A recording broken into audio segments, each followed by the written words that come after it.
Hello everyone, welcome to Book Club Preview. I'm Michael, and today we're looking at the Mark of Athena, Chapter 45, Piercy.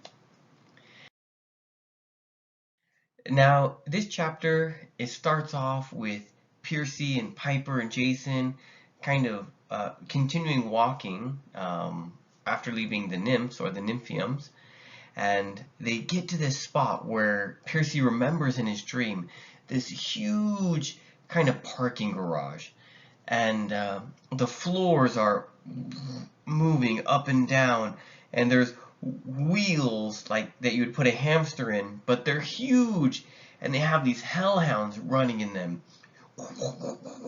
and there are these gears moving and water splashing on things, and wow, this place looks crazy. Looks like something that Leo would kind of like. But for Piercy and Jason and Piper, ooh, it looks really dangerous and like it's gonna break or explode very easily. As they enter in, they don't see the giants, and so they see Nico off on the distance in his pot. So they slowly start to walk forward. They get about halfway to Nico, right in the middle of all this crazy contraptions and machineries, and Ephilates, I think, Ephilates, the ceiling opens up, and this platform comes down. Oh, I don't think there's any music, but I just imagine him standing up really strongly. He's wearing this really terrible Hawaiian t-shirt with pictures of demigods getting killed in a bunch of different ways and other really ugly things. He stops in, he says something, and then he calls for his brother. The floor opens up, and his brother starts to come up. Do, do, do. And at first, Ephilates is pretty excited. He's like, Otis, you're not wearing... What are you wearing?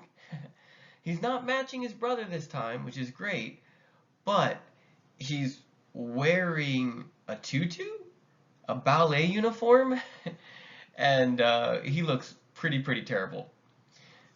But both of those guys enter, and they kind of talk about how they're going to kill the demigods and stuff. They talk about this area that they're in. They call it the hypogeum. A hypogeum is the place underneath the Roman Colosseum where they kept all the animals and the gladiators and maybe any other weapons and things like that. And that's where they are. So they're in this place with all this crazy entertainment kind of things. They also tell us, their kind of plan a little bit on what they're going to do to destroy Rome. And we learn that Rome will actually be destroyed in 1 month. It's going to take a month to destroy Rome, but Gaia will awaken August 1st, I believe that is. So, Piper hears the story of how they're going to kill the demigods. She's like, wait, guys. Hey, this is Piper, right? Jason wants to fight.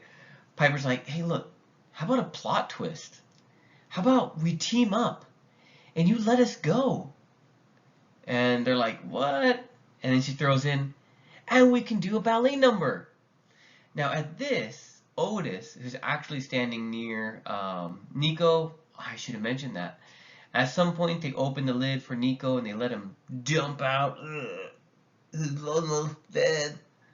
But he's not quite dead. He slowly starts to wake up and he tries to crawl away. But Otis is right next to Nico, and he could accidentally smush him. But when Piper mentions this, you can let us leave and we can do a ballet dance. Otis gets really excited and runs over to his brother. Yeah, I told you they want a ballet. They want a ballet number. And Ephilates is like, no, that won't work. We need something crazy, something fabulous. And so they kind of argue a little bit, and Piercy tries to trick him, Piper tries to trick him, but they say, no, we must kill you, and it's going to be wonderful, and we're going to destroy Rome, and it's going to take 30 days to do it. And it's going to be so entertaining. And, you know, finally, Jason and Percy and Piper kind of give up, and they say, okay, guys, sword time? Yeah, it's sword time. And they rush off to battle the giants. Some vocabulary here. Trundled. Trundled is a kind of movement, but with like heavy work attached to it. So it could be like a horse kind of moving slowly under some weight, or like someone pushing a wheel, like you can imagine like a bunch of slaves pushing a wheel. But it's just, it could be a walking too, of like maybe pulling a cart, but this heavy work movement. Vulgar is something like, say, rude, inappropriate, not for your mother's eyes. And I think that's like not Otis's, Ephialtes' shirt. Garish is like too bright, too shiny, too overwhelming. So if you imagine like some nice diamond earrings, oh yeah, those diamond earrings look pretty. Or like diamond earrings, you're like, whoa, you know, just too big, too bright, too shiny. Left more to the imagination. This is a funny expression where Percy wished that Otis's outfit left more to the imagination. And sometimes we'll say this to like a young woman or something like that. Oh, that outfit doesn't leave much for the imagination. Meaning there's too much skin being shown. And so, you know, maybe some belly or maybe neck, you know, and it can be for guys too, okay? But oftentimes maybe father or mothers use this for their young daughters. But Otis is wearing this like ballet tutu, and it's really short on his chest and even his waist. And so you see like his huge belly and maybe some chest hairs poking out. And Percy's like, oh, cover that up. I want to imagine how terrible it looks. I don't want to see it. So left more to the imagination. He wished it left more to the imagination so that his imagination could be used more in looking at that. Okay, does that make sense? You know, maybe if I was wearing a mask or something like this. Oh, actually nowadays, right, during the pandemic, everyone's wearing a mask, and you wonder, oh, you imagine, what is someone wearing underneath that mask? Do they have a nice smile? Do they have pimples all over their face? Are they missing teeth? What is underneath there? You kind of imagine. But maybe if someone looks ugly and they take that off, you wish that they left their mask back on. Okay, stipulates means to instruct or give more information, maybe even detailed information. It says very clearly here. Lumbered is very much like trundled. We've had this word, I think, before, but this kind of walking, a very heavy, burdened kind of walking. So Otis lumbers.